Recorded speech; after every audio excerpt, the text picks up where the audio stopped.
စင်ကာပူရဲ့ဝန်ကြီးချုပ်ကဘာပြောခဲ့တယ်လဲကျွန်တော်တို့နိုင်ငံဟာဘာမှမထွက်ပါဘူးတရားစာတဘာမှမရှိပါဘူးကျွန်တော်တို့နိုင်ငံထွက်တာဆိုလို့လူသားအရင်းမြစ်ပဲရှိပါတယ်ဒါကြောင့်မလို့ဒီလူသားအရင်းအမြစ်ကို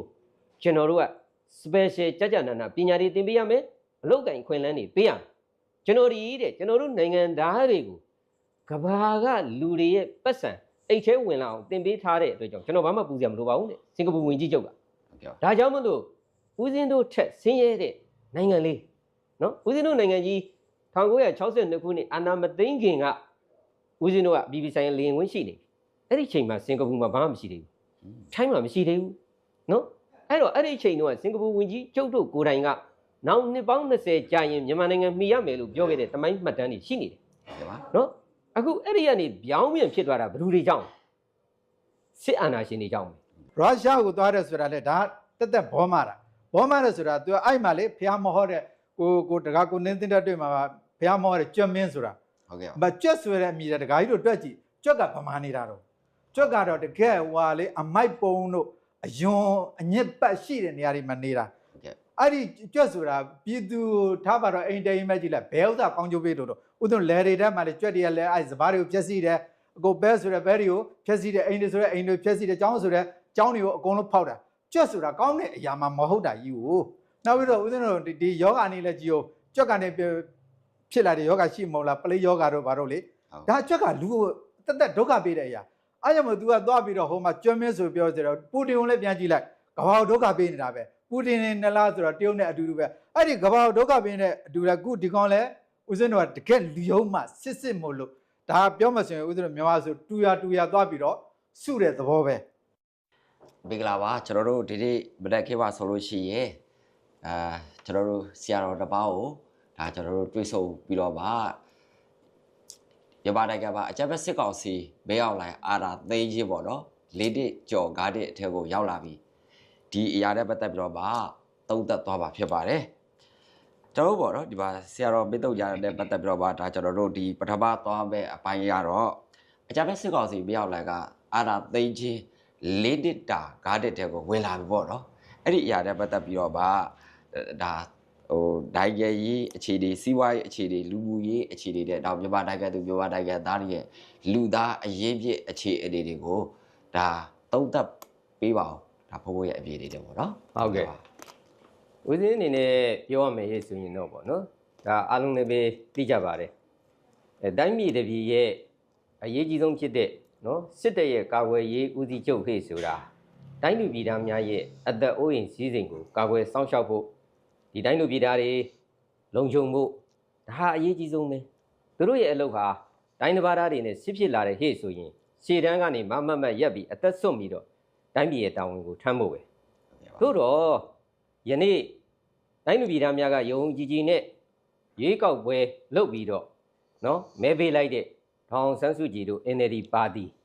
သူတို့အနိုင်ရတာကိုသူတို့လက်ထဲကိုပဲအပ်ရမှာဒီတော့မှတိုင်းပြည်တစ်ခုခေတ်ဆိုတာသူ့ရဲ့နေရာရဲ့အခန်းကဏ္ဍအုပ်ချုပ်ရေးကာကွယ်ရေး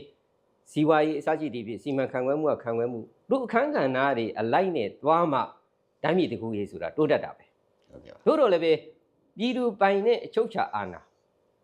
အဲ့ဒါကိုပြည်သူကမအနှင်းမဲနဲ့မတရားစုယူသိမ်းပိုက်လိုက်တယ်ဟေ့ဆိုတဲ့ကွာဒါပြည်သူအာဏာကိုခိုးယူလိုက်တာပဲဟုတ်ကဲ့ပါဒါကြောင့်ပြည်သူအာဏာကိုခိုးယူလိုက်တဲ့အတွက်ကြောင့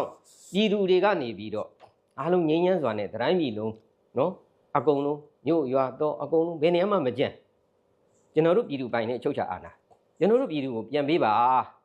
သူဒီပြည်သူရဲ့အတန်နားလဲတဲ့ဟေ့ဆိုရင်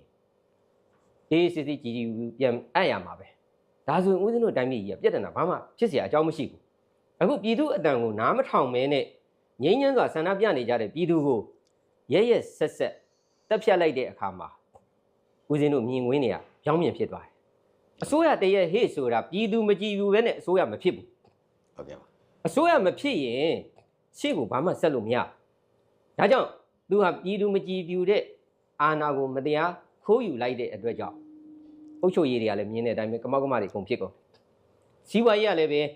နိုင်ငံတကာတွေကလည်းအကုန်လုံးပိတ်ဆို့သွားတယ်အဲ့တော့ဦးဇင်းတို့ရဲ့တိုင်းပြည်အတွင်းထဲမှာအရင်တော့ဒေါအောင်ဆန်းစုကြည်တို့လက်ထက်မှာနော်ကုန်စည်နှုန်းဟေ့ဆိုရင်မြင်တဲ့အတိုင်းပဲစီတလီတာကို900ဖြစ်နေရနေပြီးတော့9000 6000 တန်းစီရတဲ့ဝယ်ရင်တိုင်းဝယ်မရဘူးဆိုတဲ့အခြေအနေတွေအစပေါင်းဘလောက်กว่าသွားတယ်ဒါသူတို့ကအာဏာမသိမ့်ခဲ့ဘူးဟဲ့ဆိုရင်ဒီအခြေအနေတဲ့ကြုံစရာအကြောင်းဘာမှမရှိဘူးဟုတ်ကဲ့ပါယနေ့သူ့ရဲ့အာဏာမတရားခိုးယူလိုက်တဲ့အတွက်ကြောင့်အကုန်ဒုက္ခရောက်ကုန်ကြတာအဲ့တော့ခုနကပြောခဲ့တဲ့ဦးဇင်းတို့ရှေ့မှာဒေါအောင်ဆန်းစုကြည်တို့9နှစ်တာခရီးအားလုံးမြင်ကြတဲ့အတိုင်းပဲပြည်သူလူထုတွေငြိမ်းချမ်းနေပျော်ရွှင်နေနော်စီးပွားရေးတွေကောင်းလာတယ်တခြားနိုင်ငံအသီးသီးကိုရောက်နေကြတဲ့ဦးဇင်းတို့နိုင်ငံသားတွေဟာ